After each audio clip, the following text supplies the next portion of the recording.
My name is Madeline Rowe, and I've spent the better part of 2 decades learning that corporate loyalty is a one-way street paved with broken promises and pink slips. At 42, I've seen enough restructuring, downsizing, and strategic realignment to know that in the world of big business, you're either the predator or the prey. What they didn't know when they fired me at 8 in the morning was that I'd been sharpening my teeth for months. The morning of my execution began like any other Tuesday in the glass tower of Granite Core Logistics. Chicago's skyline stretched beyond the floor-to-ceiling windows, a testament to American ambition and corporate dominance. I'd walked these halls for 17 years, survived 4 CEOs, 6 restructurings, and countless rounds of layoffs. My badge still worked, my coffee still tasted the same. But the vultures had been circling for weeks. Holly Stanford from Strategic Human Resources, a title that didn't exist when I started here, greeted me with the kind of smile that apologizes before it wounds. 29 years old, fresh MBA, and about as substantial as the motivational posters she'd hung in the break room. Her handshake was firm, practiced, the kind they teach you in business school seminars about difficult conversations. "Madeline, thank you for coming in early," she said, gesturing to the chair across from her pristine desk. No personal photos, no coffee stains, no evidence of human habitation. "I know this is going to be challenging, but we need to discuss your role in the upcoming restructuring." I sat down, crossed my legs, and waited. 17 years teaches you patience. As you know, Granite Core is evolving rapidly under new leadership. We're streamlining operations, embracing innovation, and unfortunately, that means some difficult decisions about legacy positions. Legacy positions. As if experience was a disease to be cured. "I'm afraid your position as senior compliance auditor is being eliminated, effective immediately." The words hung in the air like smoke. Holly's face maintained its professional composure, but I caught the slight tremor in her voice. Even she knew this was a mistake. "I see," I said, my voice steady. "And the severance package?" 3 months' salary, continuation of health benefits for 90 days, and a positive reference letter. She slid a folder across the desk. "Everything's outlined in the termination agreement." I opened the folder, scanned the documents with practiced efficiency, standard boilerplate, nothing unusual except for the timing. 60 days, the magic number that had been haunting my dreams for the past 8 months. "I'll need a printed copy of the termination notice," I said, standing up. "For my records." Holly looked surprised. Most people in my position were either crying or screaming by now. "Of course. I'll have it ready in just a moment." The printer hummed to life, spitting out the single page that would change everything. I folded it carefully, tucked it into my purse, and stood to leave. "Madeline," Holly called out as I reached the door. "I want you to know this wasn't personal. You've been a valuable employee, and we appreciate your years of service." I turned back, met her eyes for the first time since sitting down. "Holly, in this business, everything is personal. You just haven't learned that yet." The elevator ride to the parking garage gave me exactly 90 seconds to process what had just happened. 90 seconds to mourn the career I'd built, the relationships I'd cultivated, the expertise I'd accumulated. 90 seconds to transform from victim to victor. Because what Holly Stanford and the rest of Granite Core's new leadership didn't know was that I'd been preparing for this moment since last November, when I'd accidentally overheard a phone call that changed everything. It was a Tuesday evening, late enough that most of the building had emptied out. I'd been working on the quarterly compliance report, buried deep in spreadsheets and regulatory requirements, when I heard voices from the conference room across the hall. The door was slightly ajar, and the voices were low but urgent. "Orion Capital is willing to go 40%, said a voice I recognized as CFO Marcus Webb, "but they want assurance that the compliance infrastructure can be streamlined." Meaning, this was David Chen, our head of legal and mergers. Meaning they want the old guard gone before the acquisition closes. Too much institutional memory, too many questions about how we've been operating. I'd frozen at my desk, fingers still poised over the keyboard. An acquisition. 40% ownership. and a purge of senior employees who might ask uncomfortable questions. The compliance department is particularly problematic, Webb continued. Madeline Rowe knows where all the bodies are buried. She's been here since the Westgate merger, knows every contract, every deal structure, every regulatory filing. If Orion is going to implement their operational changes, they can't have someone like her asking questions. So we eliminate the position, Chen replied. Restructuring, downsizing, strategic realignment, all perfectly legal. Exactly. But we need to be careful about timing. The acquisition won't close for another 8 months. We can't fire her immediately without raising suspicions. That's when I'd heard my death sentence being pronounced in the sterile language of corporate warfare. But they'd made one crucial mistake. They'd given me 8 months to prepare. I'd spent the next 3 days in the company's legal archives, a subterranean maze of filing cabinets and document storage that most employees never saw. As senior compliance auditor, I had access to every contract, every merger document, every regulatory filing in the company's history. What I was looking for was insurance, something that would make firing me more expensive than keeping me. I found it buried in Section 47C of the Westgate Freight Acquisition Agreement from 2011. A clause so obscure that even the lawyers had probably forgotten about it. The Employee Protection and Equity Acceleration Provision, a piece of legal language inserted by Westgate's lawyers to protect their employees during the transition. The clause stated that if any employee with more than 10 years of service was terminated without cause within 60 days of a change in ownership or control, all vested and unvested stock options and restricted stock units for the entire management team would immediately accelerate. In plain English, it meant that firing me would trigger a financial bomb that would cost the company millions in unexpected equity compensation. But the clause had been written before the era of private equity roll-ups and complex ownership structures. Westgate's lawyers had defined change in ownership or control as any transaction involving more than 25% of the company's equity. Orion Capital's 40% acquisition certainly qualified. The beauty of the clause was in its automation. It didn't require me to file a lawsuit or prove wrongdoing. It was triggered automatically by the company's own HR and payroll systems.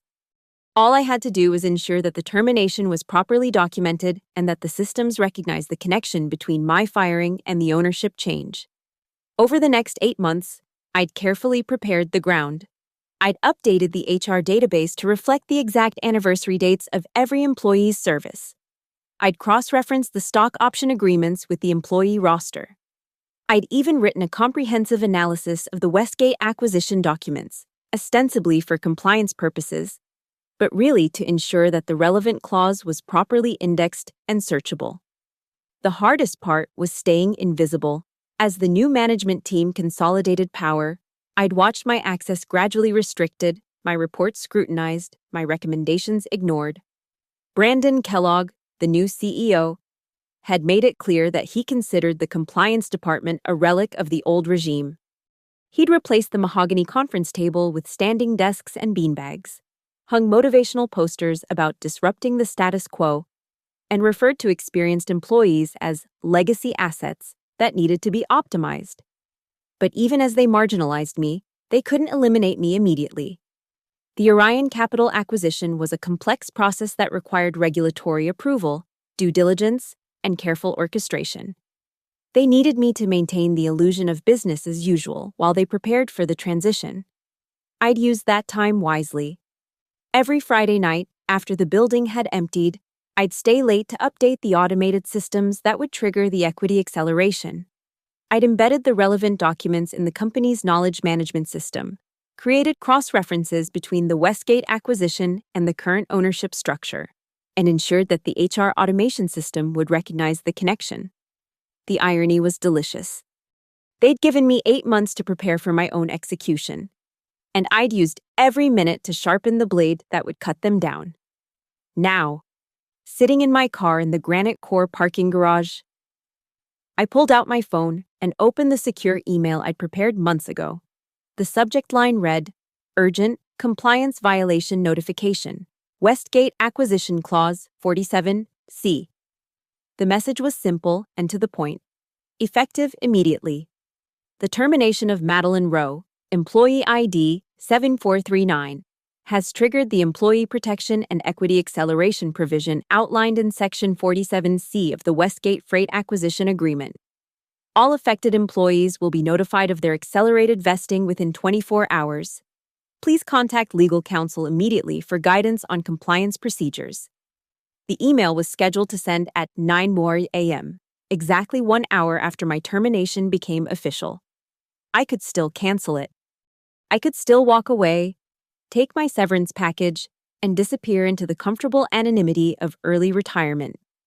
Instead, I drove across the street to the coffee shop that had become my second office over the past few months.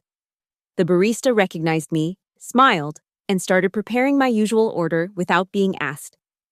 I found a window seat with a clear view of the Granite Core building and settled in to wait.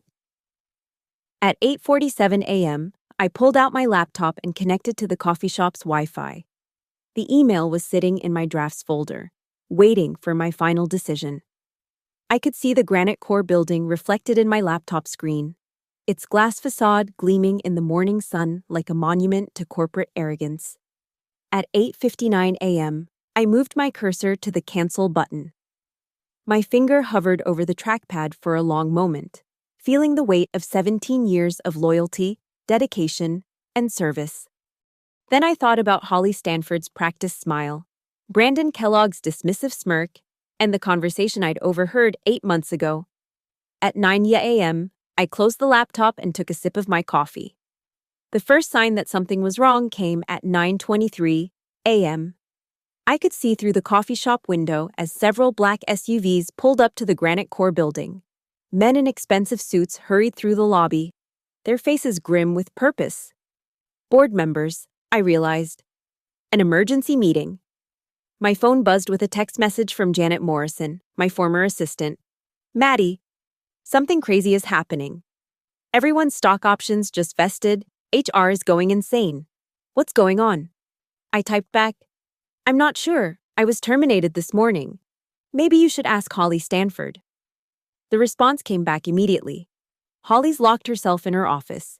The CFO is screaming at someone on the phone. People are talking about lawsuits. At 9:47 a.m., the first news alert appeared on my phone.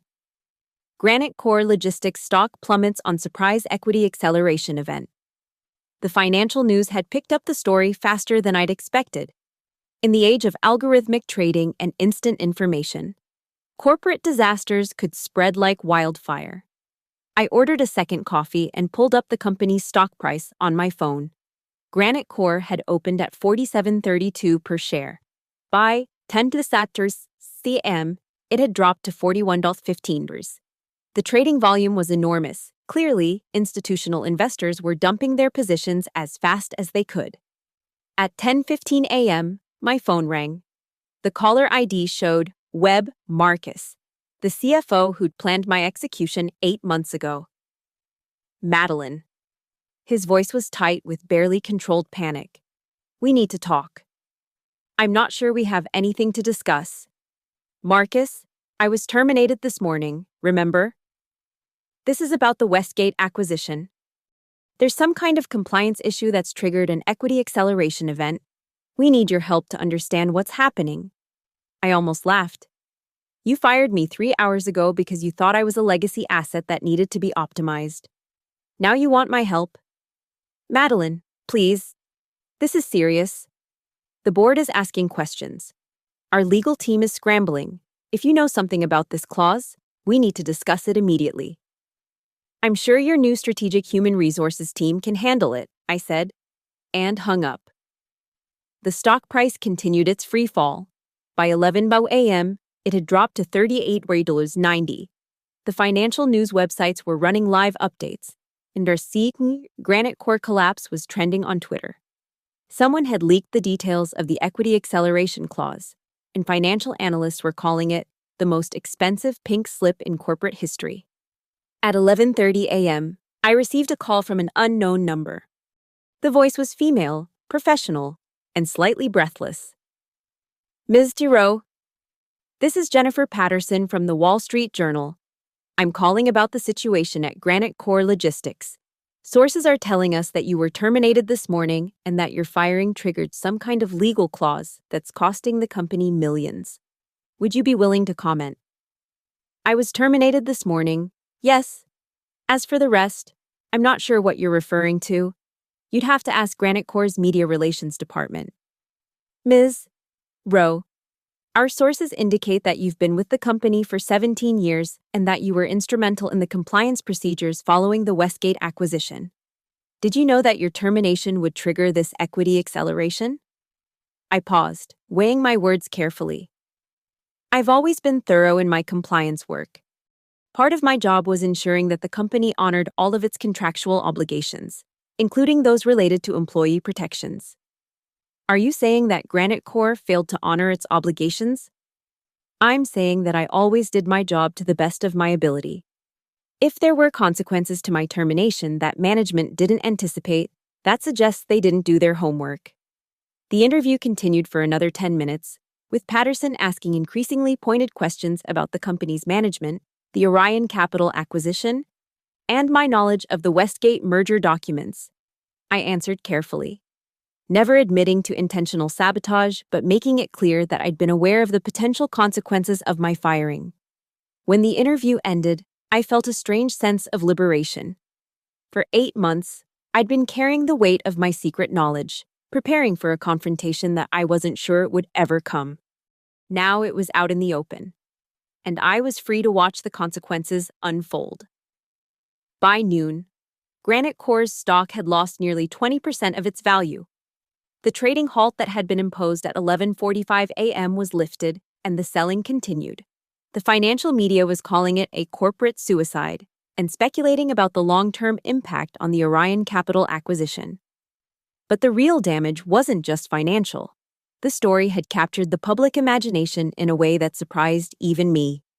Social media was full of comments from people who'd been laid off, downsized, or restructured out of their jobs. The narrative of the long-serving employee who'd turned the tables on her corporate overlords resonated with anyone who'd ever felt powerless in the face of corporate indifference. The hashtag Dr. Rowe Clause began trending, with users sharing their own stories of workplace betrayal and corporate revenge fantasies. Someone had created a meme showing a woman in business attire holding a briefcase labeled Karma, with the caption, "When you fire the wrong person on the wrong day." At 12:30 p.m., I received another call from Marcus Webb.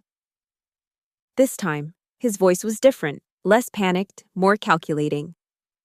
"Madeline, we need to discuss terms." "Terms for what?" "Your severance package.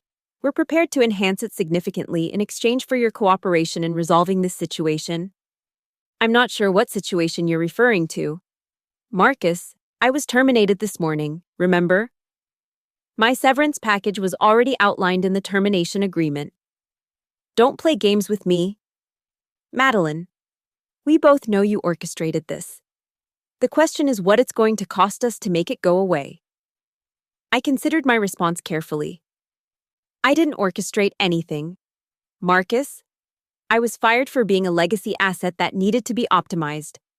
What happened after that was simply the natural consequence of decisions made by smarter people than me. The board is meeting in emergency session. They're talking about lawsuits, about pursuing you for sabotage, about what?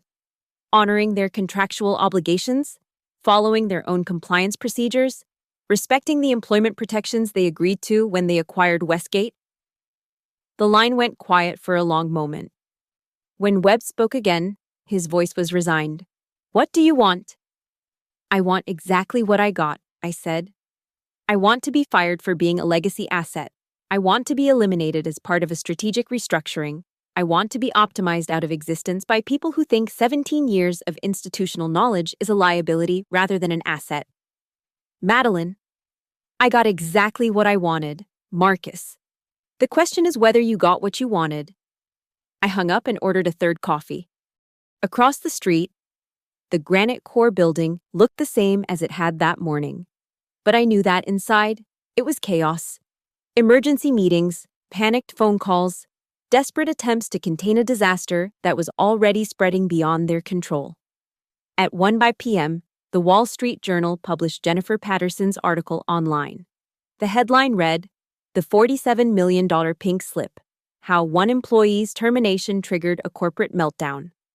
The article was damning, painting a picture of a company so focused on cost-cutting and restructuring that it had ignored the legal and financial consequences of its own actions. The article included quotes from former employees who described a culture of fear and paranoia under the new management. It detailed the Orion Capital acquisition and the pressure to eliminate legacy assets before the deal closed. And it portrayed me as a cautionary tale, the institutional knowledge that companies dismissed at their own peril. But what made the article truly devastating was its analysis of the financial impact. The equity acceleration hadn't just triggered immediate vesting for the management team's stock options. It had also accelerated the vesting schedule for hundreds of other employees, creating a cascade of unexpected compensation costs that would total nearly $50 million. More importantly, the article revealed that the acceleration event had violated several covenants in Granite Core's debt agreements. The company's credit rating was already under review, and there was speculation that the Orion Capital acquisition might be delayed or canceled entirely. By 2 p.m., Granite Core's stock had lost 30% of its value. The company had issued a brief statement acknowledging the equity acceleration event and promising a full investigation, but the damage was done. The story was being picked up by every major financial publication, and the company's reputation was in free fall. At 2:30 p.m., I received a call from David Chen, the head of legal who'd been part of the original conversation I'd overheard. "Madeline, we need to meet, today, right now." "I'm not sure that's necessary, David. I'm no longer an employee of Granite Core, remember? This is about more than your employment. This is about the future of the company. We need to understand exactly what happened and how to fix it." "I don't think it can be fixed, David." The clause was triggered automatically by the company's own systems. The equity acceleration is complete. The financial impact is already being felt in the stock price and the credit markets. There has to be something we can do. Some kind of legal remedy, some way to reverse the acceleration. "You could try suing me," I suggested. "Claim that I somehow manipulated the system, that I sabotaged the company. Of course, you'd have to prove that I did something wrong, which might be difficult since I only did what I was paid to do for 17 years. Ensure compliance with all contractual obligations. Madeline, please. We can work something out. We can negotiate a settlement. We can." "David, you've already given me everything I wanted. You fired me. You eliminated my position. You restructured me out of existence. I'm getting exactly what you promised, a severance package and a positive reference letter. But the clause, the acceleration? That's not my problem anymore. I was eliminated, remember? I'm a legacy asset that's been optimized. You'll have to figure out the rest with your remaining talent." The afternoon brought a steady stream of phone calls from reporters, financial analysts, and corporate lawyers. Each conversation followed a similar pattern. Questions about my knowledge of the Westgate acquisition, my role in the compliance procedures, my awareness of the equity acceleration clause. I answered honestly but carefully, never admitting to intentional sabotage, but making it clear that I'd always been thorough in my work. The most interesting call came at 3:45 p.m. from Rachel Martinez, a partner at Henderson & Associates, a white shoe law firm that specialized in corporate litigation. "Ms. Monroe, we represent several institutional investors who held significant positions in Granite Core stock. They're exploring their legal options in response to today's events. I'm not sure how I can help you, Ms. Martinez. We're investigating whether the company's management had advanced knowledge of the equity acceleration clause and whether they failed to properly disclose the risks to investors." That sounds like a question for the company's legal team. "1. We're also investigating whether there was any manipulation of the company's systems or procedures that might have triggered the acceleration event." I paused, considering my response. "Ms. Martinez, I was the senior compliance auditor for Granite Core Logistics. My job was to ensure that the company honored all of its contractual obligations, including those related to employee protections and acquisition agreements. if there were systems or procedures that triggered unexpected consequences. That suggests the company didn't properly understand its own obligations.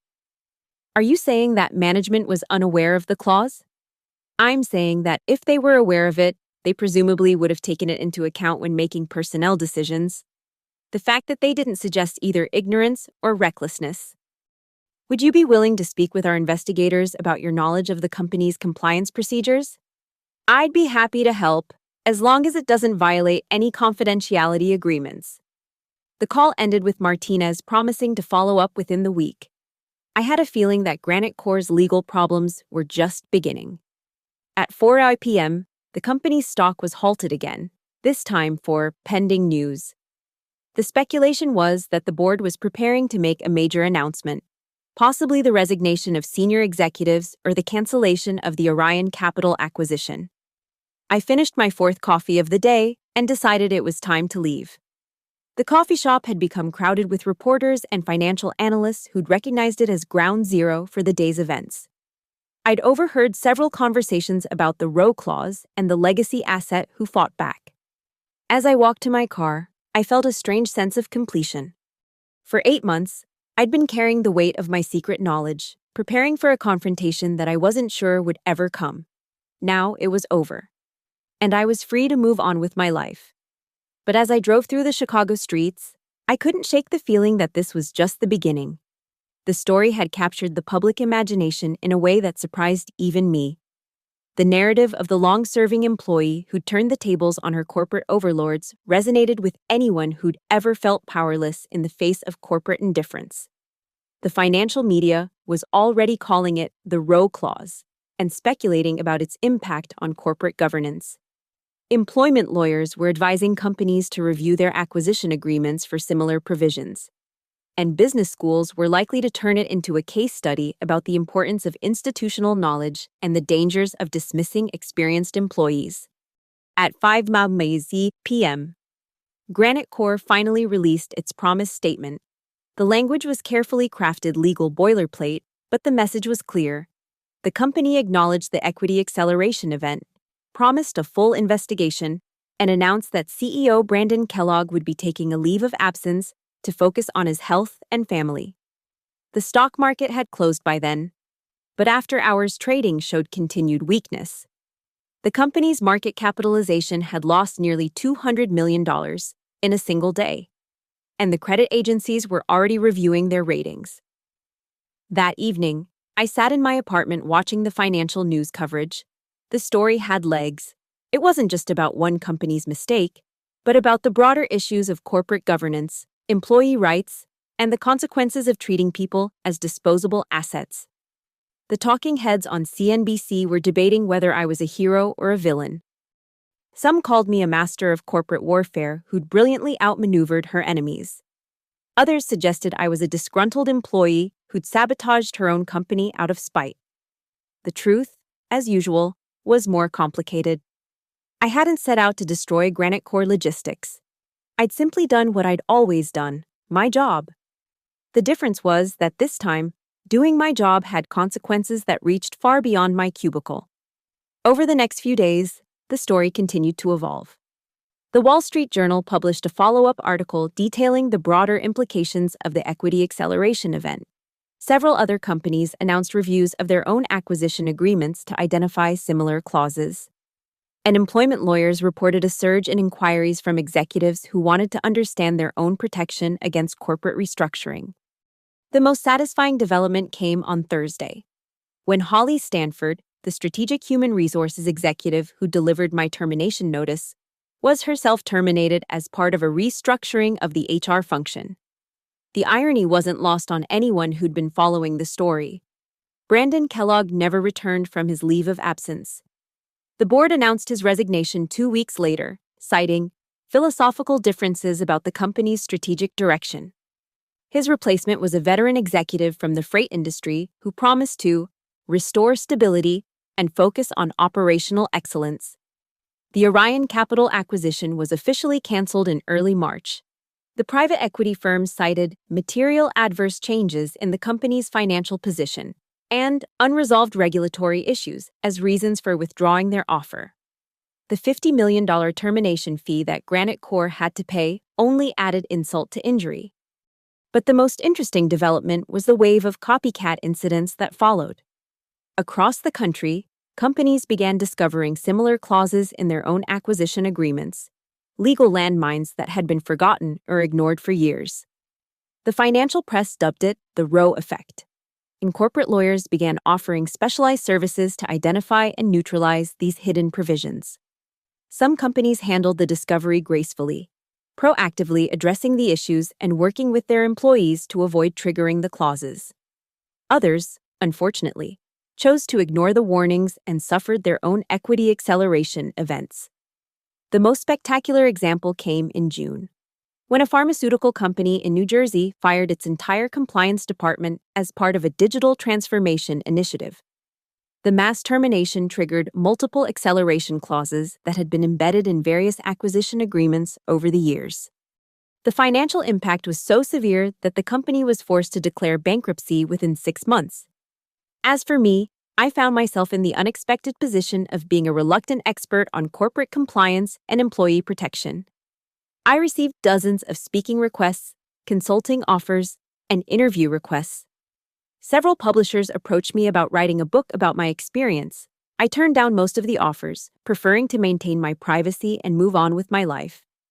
But I did accept a few speaking engagements at business schools and legal conferences, where I talked about the importance of institutional knowledge and the dangers of treating employees as disposable assets.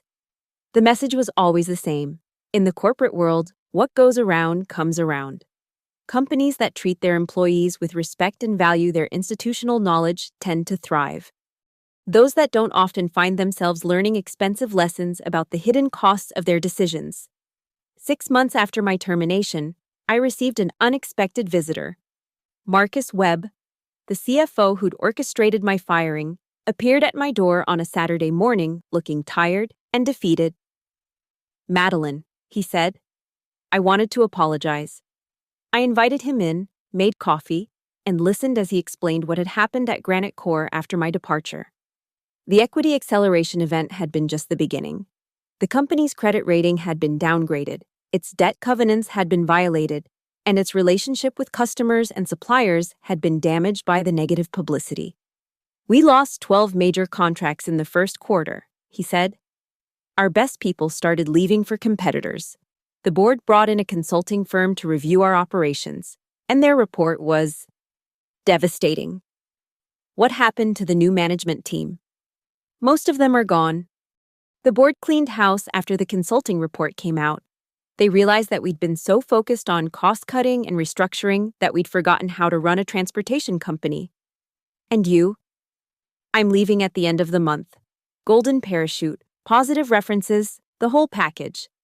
But my reputation in the industry is shot. Nobody wants to hire the CFO who triggered the most expensive pink slip in corporate history. We sat in silence for a moment, sipping our coffee and contemplating the wreckage of his career. "You know," he said finally, "the funny thing is that you were right about the compliance issues, about the institutional knowledge, about the importance of understanding our own contracts. We should have listened to you instead of trying to eliminate you." "Would it have mattered?" I asked. "Or would you have found another reason to get rid of me?" He considered the question seriously. "Probably not. We were so committed to the idea of transformation, of breaking with the past, that we couldn't see the value in what we already had. We thought that getting rid of the old guard would automatically make us more innovative and efficient. And now we know better. The new management team is focused on operational excellence, on rebuilding relationships with customers and employees, on getting back to basics. They're even talking about bringing back some of the people who were laid off. Including me?" He smiled ruefully. "They asked me to sound you out about coming back. The new CEO wants to rebuild the compliance function, and he thinks you'd be the perfect person to lead it." I laughed, genuinely amused by the irony. "Marcus, I'm 53 years old. I've been through 4 corporate restructurings, survived 6 different management teams, and spent the last year becoming famous for destroying my own company. Why would I want to go back to that world? Because you're good at it, because you understand the business, because you care about doing things right. I appreciate the offer, but I think I'll pass. I'm enjoying my retirement. What are you going to do? I'm thinking about teaching, maybe consulting. There seems to be a demand for people who understand corporate compliance and employee protection. The row clause industry? Something like that. He finished his coffee and stood to leave. Madeline, I know this doesn't mean much coming from me, but I'm sorry. For what we did to you. For how we treated you, for not recognizing what we had until it was too late. Marcus, you gave me exactly what I needed. You fired me, eliminated my position, restructured me out of existence. And in doing so, you set me free to become something better than I was. I suppose that's one way to look at it. It's the only way to look at it. You thought you were ending my career, but you were actually beginning it. After he left, I sat on my porch thinking about the strange turns that life can take. A year ago, I'd been a corporate drone, grinding through another day in a job that had become routine and predictable. Now I was a folk hero to disgruntled employees everywhere, a cautionary tale for corporate executives, and a consultant to companies trying to avoid their own equity acceleration events. The irony was that I'd never intended to become any of those things. I'd simply done my job, honored my obligations, and prepared for the consequences of other people's decisions. The fact that those consequences had been so spectacular was a testament to the power of institutional knowledge and the dangers of ignoring it. As the sun set over the Chicago skyline, I reflected on the lessons of the past year. In the corporate world, loyalty is often unrewarded, experience is frequently dismissed, and institutional knowledge is commonly undervalued. But sometimes, just sometimes, the tables turn and the hunter becomes the hunted. The row clause had become more than just a legal provision buried in an acquisition agreement. It had become a symbol of the hidden costs of corporate callousness, a reminder that even the most powerful companies are vulnerable to the consequences of their own actions. And sometimes, those consequences come wrapped in a termination notice and delivered by a woman who spent 17 years learning exactly how the game is played. In the end, they'd gotten exactly what they'd asked for. They'd eliminated a legacy asset, optimized their workforce, and streamlined their operations. They'd just never asked what the true cost of that optimization would be. Now they knew.